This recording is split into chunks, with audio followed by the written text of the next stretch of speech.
Hi రాణిశ్రీ వ్లాగ్స్కి స్వాగతం సుస్వాగతం అండి. అందరూ ఎలా ఉన్నారండి? ఈరోజు నేను మీకు ఒక వీడియో చూపిస్తాను. ఇది నా సెల్ఫ్ డ్రైవింగ్తో నేను మా ఇంట్లో వాళ్ళందరం కలిసి నేను స్వర్ణగిరి టెంపుల్కి తీసుకెళ్ళాను. ఇక్కడ స్వర్ణగిరి టెంపుల్ అంటే నేను ఎలా ఉంటుందో చూద్దామనేసి మీకు కూడా చూద్దామనేసి వీడియో అప్లోడ్ చేస్తున్నానండి. ఇది టెంపుల్ అండి. యాక్చువల్గా మనకు కనిపిస్తుంది కదా, ఇది మెయిన్ టెంపుల్. ఇక్కడ మనకి రైట్ సైడ్లో మెట్ల పైన నుంచి వెళ్తూ ఉంటే ఇక్కడ మనకు కొబ్బరికాయ కొట్టుకోవడానికి ప్లేస్ ఉంటుంది.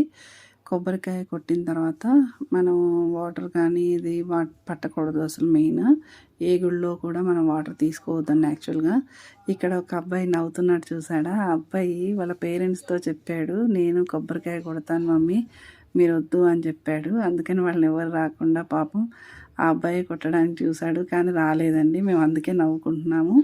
పాపం ఆ అబ్బాయికి కాస్త హెల్ప్ చేద్దామని పక్కన అమ్మాయి కూడా చేసింది, కానీ రాలేదు. తర్వాత వెళ్ళిపోయాడు వాళ్ళ పేరెంట్స్ దగ్గరికి. అందుకే మళ్ళీ పెట్టాను మీకు ఈ వీడియో. అందుకే ఫనీగా ఉందని నవ్వానండి. ఇక్కడ శ్రీవారి పాదాలు ఉంటాయండి. పైకి వెళ్ళే ముందు శ్రీవారి పాదాలకు దండం పెట్టుకొని పైకి వెళ్ళాలండి. మెయిన్ మనకి అక్కడ పాదాలు ఇంపార్టెంట్ అండి. అందుకని అక్కడ దర్శనం చేసుకున్న తర్వాత అభయాంజనేయ స్వామి కనిపిస్తారు. ఇక్కడ దండం పెట్టుకొని మనం వెళ్ళాలండి లోపలికి. తర్వాత మనం లోపలికి వెళ్ళేసి వచ్చిన తర్వాత అక్కడ మనకు ఫోన్స్ అలా ఉండదండి. ఇక్కడ గంటలు కొట్టడానికి ఉంటుందండి మొక్కు. చాలామంది మొక్కుంటారు అక్కడికి వెళ్ళి. నా వెనకాల ఉంటుంది అది గంట కొట్టడానికి. ఇక్కడండి ఆంజనేయ స్వామి పక్కన. అయితే అక్కడ గంట కొట్టడానికి చాలా పెద్ద క్యూ ఉందని మేము వెళ్ళలేదండి. ఇక్కడ స్వామివారి దర్శనం చేసుకున్నామండి. అయిపోయింది. దర్శనం అయిపోయిన తర్వాత ఇక్కడ విష్ణుమూర్తి గారు చూడండి వాటర్లో ఎలా ఉందో చూడండి, ఎంత బాగుందో అసలు విగ్రహం కూడా. అసలు మనం పద్మనాభ స్వామి టెంపుల్కి అంత దూరంగా వెళ్ళాల్సిన పని లేదండి. ఇక్కడే స్వర్ణగిరిలో చూస్తే బాగుంటుంది. అసలు ఎంతో బాగుందండి. మేము ఫోటో సెషన్ చేసుకున్నాం అక్కడ. చాలా బాగుంది అసలు.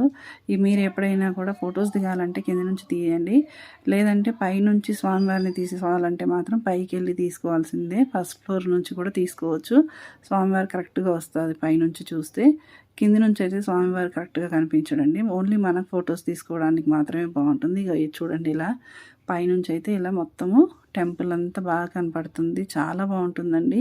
మీరు కూడా ఒకసారి వెళ్ళిరండి, చాలా బాగుంటుంది. ఎంజాయ్ చేస్తారు. దేవుణ్ణి చూసి దర్శనం చేసుకున్న పుణ్యం కూడా వస్తుంది కదా. అందుకని చూడండి ఎంత ప్రశాంతంగా ఉంది అసలు.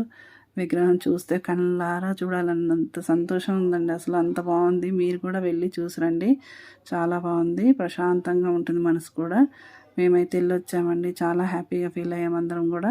మా పిల్లలు కూడా బాగా ఎంజాయ్ చేశారు అక్కడ. ఫొటోస్ తీసుకోవడానికి మాత్రం సూపర్గా ఉందండి అసలు.